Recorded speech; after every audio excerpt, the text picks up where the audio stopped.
you for watching the forum. Today we're going to be speaking to people to talk to us about literacy of all types. That's the theme of our show today. And to start, we have the founder of Pennies on Purpose, Trish Funk, and she's going to be talking to us about money and financial literacy and some of the things that we need to know, and your awesome program that you're starting. Yep. So Pennies on Purpose is for kids. Why is financial literacy so important for kids? It's these youth that are graduating high school, that are going into our work world. These are our next generation that are running our country, and they can't answer the most basic of questions of personal finance. And so we're not equipping our kids to be successful in life. And a huge part of that component, you know, our tagline is empowering future generations through financial literacy education. And so it's really about equipping them to make the best decisions in life, understand that money's a resource, and with it, they have incredible power. Yes, absolutely. To not just change their own world, but change the world around them. And so, okay, you're talking about the most basic questions, and what would those basic questions be? I want to make sure I can answer them myself. Right, like one of the questions, in the poll, they gave 5 questions, 5 very basic financial literacy questions, and on average, these kids scored 2.5. And what would be an example? An example question was, explain the difference between a checking and a savings account. Oh. I mean, these are like, I mean basic. Yeah, you do mean basic. Wow. Yeah. So how did you kind of start this? How did you start this? Because you were doing some other things before you started doing Pennies on Purpose. So I have been in the finance industry for almost 17 years, 16 years, almost 17. And the first decade of my career was investment advising, stockbroking, as an insurance agent with Funk Financial and Insurance Services. Okay. After that, I retired from that in 2010 because what people really needed in their finances was counseling on getting out of debt, putting themselves in a financial position that then they could turn around and invest in their Roth IRA and invest in their kids' 529 plans and then actually make some progress towards the financial security that they were looking for. They were walking in with no ability to get to where they were hoping to get to in the situation that they were in. So I retired from investment advising in 2010 so I could strictly do financial coaching and counseling. And so I've run finances with Funk for the last 5 years now, and really had no idea what that business model looked like. It was just like, I have to be helping people where they need it. Right. And in that process, in the last 3 and 4 years, I've been hired by organizations to come and teach financial literacy for their specific organization. Okay. And so I would leave these classes with these youth groups that had been teaching financial literacy to, and watching these kids get that light bulb moment where they go, I am the one that gets to make these choices. Like, I have the power. That's right. And so watching this and feeling like every time I'd leave one of those workshops, which was so empowering for myself, thinking, it's not just these kids that need this. It's like, there is over 100, we have 100 schools in Shasta County that are public schools, and there's not a formal financial literacy education program in any of them. And that's what you're planning to bring, is that right? That's what Pennies on Purpose was. So this year I founded Pennies on Purpose, that is a youth-based financial literacy education program. We come alongside the public schools. So we partner with them. So we're not just handing them curriculum in a box saying, now go teach it. We are going into the classroom. And so it'll be taught starting January.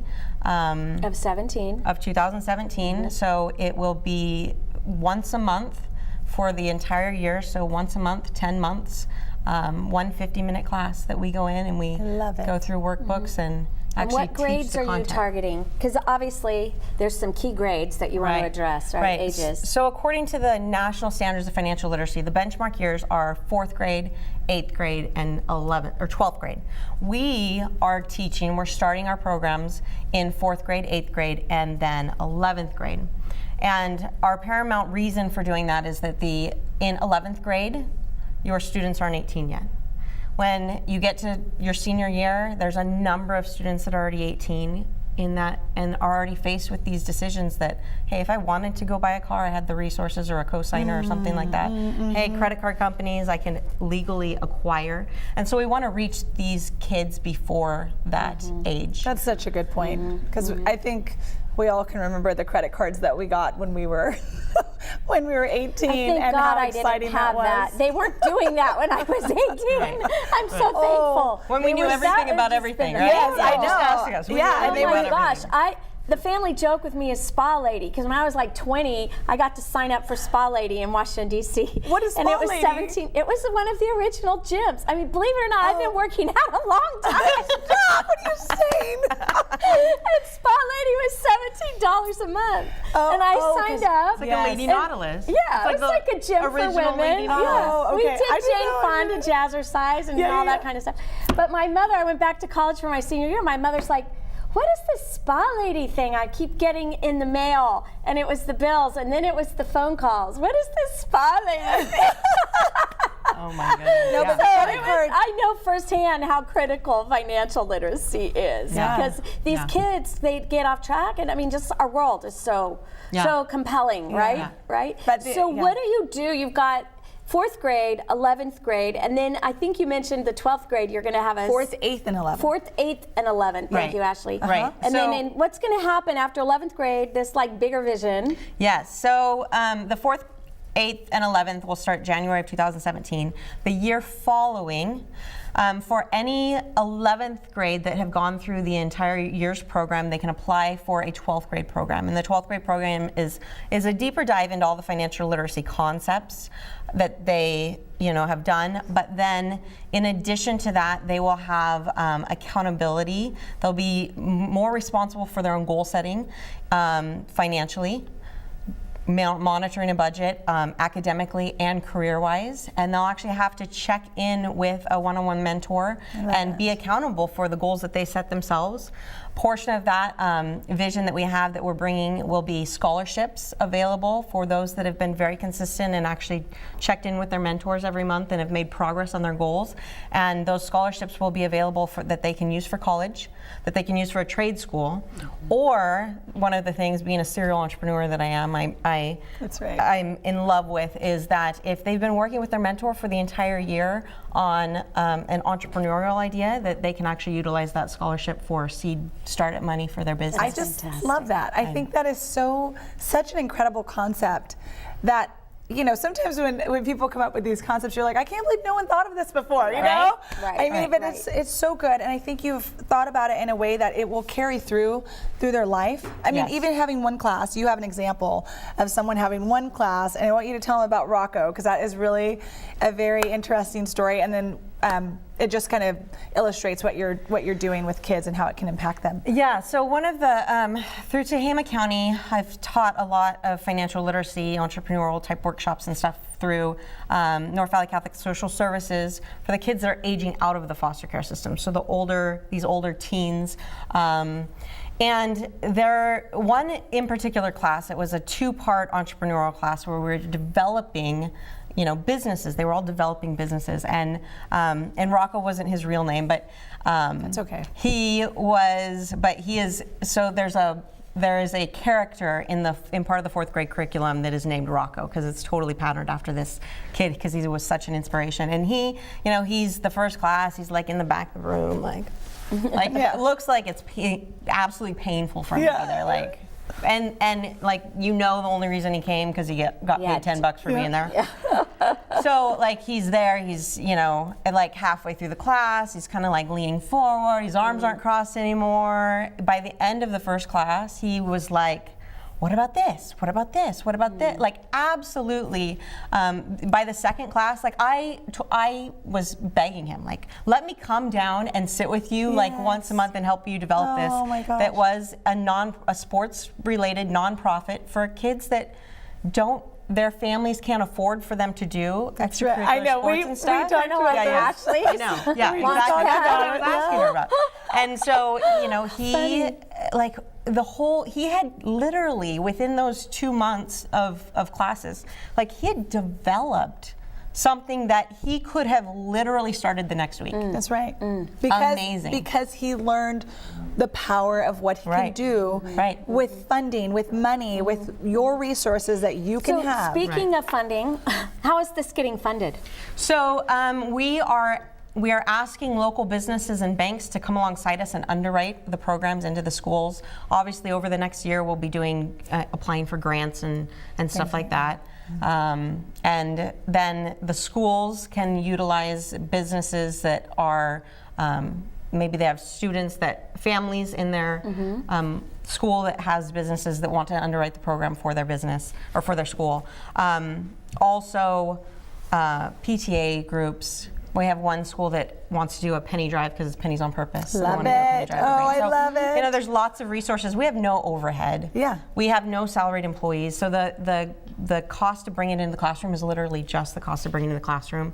And so we're really excited that we have that. And so you're asking the community to come alongside and basically help the future of our kids and the future of our country. The future of our country. Yeah. So we don't have, changing the landscape. Penniesonpurpose.org.net. Okay, penniesonpurpose.net is the website.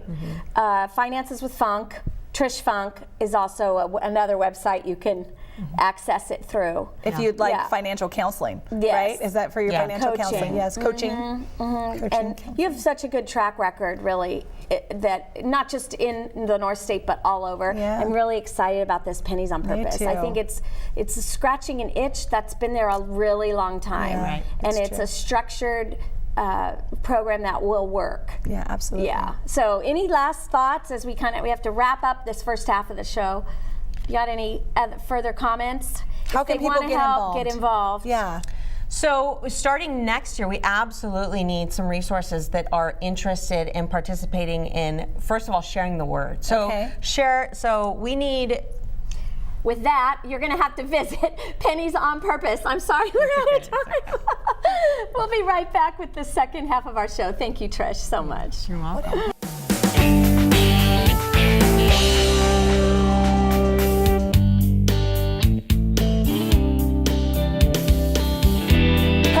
We are back continuing our literacy program, and we're here with Kathy Berry and Amy Cavallari, and they are with the Shasta County Early Literacy Program. Woo! Mouthful. I know, it's always a mouthful. Tell us what you guys are doing. Yeah. Well, the Early Literacy Partnership is a group of local organizations that have come together and realized that about half of our kids are entering kindergarten without the necessary literacy skills to be successful in school. And that trend is continuing into third grade. When we do our reading assessments, we know that about half of our kids in Shasta County are not reading at grade level by third grade. So this is a problem, and so a lot of the different players in town have come together to try to improve those scores for our kids, to make sure that all of our kids are coming into school ready to learn and reading at grade level by third grade. So how do you reach these people how do you reach the people that you see, that are having children and that are not reading with them? Like, how are you reaching them? Because you said 0 to 8 is kind of your target market before we started recording. And so I'm trying to figure out how you would reach new moms and that young age group, because they're not in the school system yet. Well, our partnership consists of a lot of different organizations. So we work with Shasta County Office of Ed, with Head Start, with the library. So we have lots of different ways to reach different people in the community, and that's part of the purpose of the partnership, is to figure out where the holes are. So we can figure out, we know who's in the room and who's at the table with us working on this issue, and then we're able to identify the missing links, so to speak, and to identify different ways to reach into the community to make sure that all kids have access to books and all parents are aware of their important role in reading with their children every day starting at birth. And I was just going to say, what is the program? What exactly are you? Is there like one thing you're doing or a multitude of things? Multitude of things would be the correct answer. So certainly we're bringing these partners together to work really effectively as a group, but we have little free libraries that you will see throughout town that are trying to get those books right to the families and the neighborhoods in our whole county. We do a read for the record every year, and we get people to, or some of our local celebrities to go into schools and do reading. Okay, so that Read for the Record is a new name. It is a new What has name. it been known as? It was Take 10 and Do It Again, Okay. which is a play on the idea that 20 minutes a day is the target, Okay. the reading target. Right. So we've partnered up now, and it's rebranded, and all of the children will be hearing the same story on that day. And Amy can tell us the Tell name us of about that. that. Yeah. This year, we're reading The Bear Ate My Sandwich. Oh, and so what do you use to choose that? So let me just say, Yes. I did do this a couple years, and I love the program. I think it's fantastic, and I know you guys are taking people into more Title I schools that really kind of need the help. And I ended up going out to Bella Vista. It was great, had a great experience. How do you choose the books that they're going to read? Like, is there something about the phonics that you're saying, or how do you choose the book? Well, we are partnered with Read for the Record, which is a national program. So Okay. they select the book for us. Oh, okay. And we read whatever they're reading for the year. Okay, that's okay. that's So that's good. A lot it of sense. nationally Yes. this year. That's good. Yeah. And what do they mean by the record? Yeah. Read for the record. What record? Well, it's just the world record, you know. So the idea is to okay. get as many kids and as many communities as okay. possible participating, reading the same book on the same day. Oh, that's that's neat. fantastic. Yeah. So how do you support classroom libraries? Yeah. Well, And school libraries, I should say. Yeah. That's great. So we have a new program that we've started. SELP has kind of identified ourselves as a book bank, so to speak, for our local community. So we run book drives, and we have a plethora of used children's books that we then try to recycle back out into the community and get them into places where we really need books. And so we recently have a project that we started to support classroom teachers in maintaining a classroom lending library. I heard that's very hard, Especially for those beginning readers, Yes. it's really important for kids to have the right book at the right level. Because if it's too hard or too easy, they're going to get bored or they're going to get frustrated. But it's expensive for teachers to maintain their own classroom library. And so we've stepped up to help support those teachers, and any local teacher in Shasta County can get up to 40 free books for their classroom. The only caveat that we have is that they have to be available for loan to the children. So the children have to be able to take those books home to read them at home. Fantastic. Shasta Early Literacy Program provides those books. Right. And actually the community provides those books, because a lot of those books come from donations from the community. Dutch Bros does a big book drive for us. In April, we had our book drive. We brought in over 6,000 books in one day. Oh my so we're- goodness. Amazing. 6,000. I know, it's huge. And so we could clear out our own libraries at home. That's what I was going to Absolutely. say. 'Cause There you there's go. like I know tons of people, and I have some of my own. That, I mean, they're sitting at home. I know a lot of you are the same. And where can we take those if we're doing a clean out and it's not your book drive yet and it's not Dutch Rose, where do we take those books? Well, we don't have a storefront per se, an Okay. office building that's open during normal business hours, but they can certainly email us at shastaelp@gmail.com, and we can make arrangements to have those dropped off at one of our That's- partner locations, or we can Okay. pick them up. That's fantastic, because that's what I need to know. I'm like, I have so you many go. books all the time, and I always give them to Goodwill because I just want to get them out of the house. But I love what you guys are doing. Are there any other programs that we haven't touched on yet that we should know about?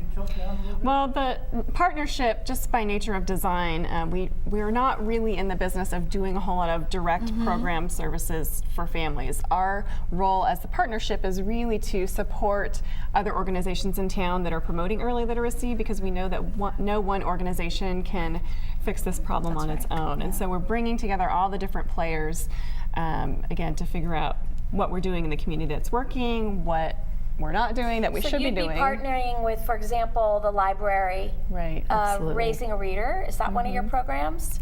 that you would partner with, Raising a Reader. Correct. The little libraries. Little free libraries. The little free libraries, which you see all over. I love them, and they're all unique. I love it when I'm in another town and I see those little free libraries. I'm like, we have those in Reading. So those would be 3. Who are some of the other partners?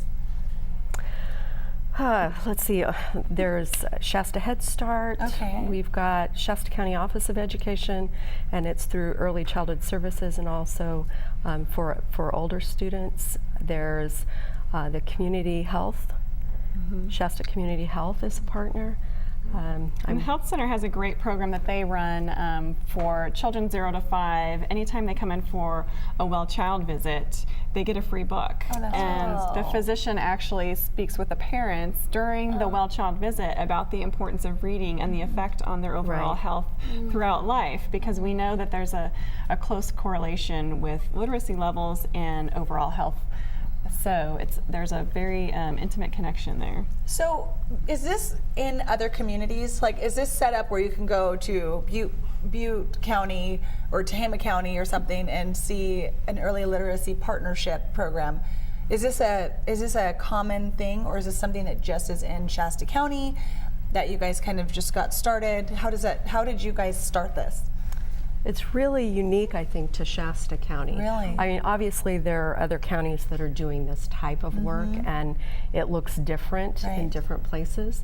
But this partnership is unique to our area. Okay, okay, that's really neat. interesting. Yeah. What is the mini book program? Oh, that's fun. So we have a family library mini grant program, and this is designed for families who might not have books in their home. And we know that it's a challenge for parents to read 20 minutes a day, particularly if you only have 2 or 3 books in your home. We all get tired of reading the same books over and over, even though it's okay because the kids love to hear them 100 times. But to actually give a family a collection of books so that when story time comes around, that they'll have books to choose from. And so families can apply. We generally get referrals through different agencies like Head Start or preschool programs and things like that. They fill out a very brief application, and the family can get 10 books for each child in their home. So they get a little book bag, and it's free. They're used books again that have been donated from the community. We're just, again, being intentional about recycling those books and getting them into the pockets of the community where children might not have books. So where do you house all of these books? Question. Yeah, you said you got 6,000. You're going to get probably the same amount again. Yes, this we year. have a lot. We have some storage space downtown at U.S. Bank that's been generously donated for a number of years. That's So we have fantastic. 2 storage closets up there, and we just got a grant from the Rancheria Fund this year, so we purchased some additional bookshelves. So actually, our books are on shelves and not piled up on the ground anymore. Fantastic. That really makes a big difference, though. I mean, even having the opportunity to organize them and go in there and just pull out what you need. Right. What's your? Do we have time to ask one more question? Yeah, one more question. Okay. What's your grand vision for the program? I know that's loaded. Yes, but it would be that every child in Shasta County gets read to at least 20 minutes a day. We all know the power that would bring to their school readiness and their success in life. Yeah. Yeah, I think as a parent, it's empowering to know that you can do something very simple and very fun with your kids, and it will have a lifelong impact on their success in school and their success in life. What's your greatest need right now? Do you need people? Do you need books? Do you need bags? Do you need money? What do you need? That's Well, a great I know, like, everybody always needs money. We love to let our viewers know because That's they're a right. really generous group. Yeah. Well, we can always use books. Anytime that you have used books, particularly children's books, piled up in your home that your kids aren't reading anymore, we would love to Let us have know. them. And we will redistribute them to people that will definitely appreciate them and put them to good use. So good. There are plenty of you moms out there who can donate some books. Yeah. I can Clear off those. Well, and then you always think, gosh, I'm going to keep them, and then when my kids are older, then my grandkids can read them. I'm like, really? It never works out. My mother-in-law had kept these original. The golden books. No, older than that. They were like from the 30s that had been hers, or 40s, and they were Winnie the Pooh. And then when she died, the lady that was taking care of her took them all down to the firehouse, took them away. And she had not even let my kids play with them because they were so valuable. So special. You never know how much better to get somebody Agreed. to enjoy these now. Yeah. So what a great show, huh, Ashley? I love it. It the was way we've fantastic. been able to look at literacy financially, literacy with actual reading, Yes. and that there's ways that we can help and support our community. Absolutely. Thank you guys Agreed. for coming on and talking about this. Thank you. Thanks for It's having really us. good, and thank you for watching the show. It's been a great show today. For Ashley Tate, my co-host, and I'm Christy Largent. We appreciate you watching us here at the Forum, and we're gonna look forward to seeing you the next time when you tune in to watch us here on KIXE at the Forum.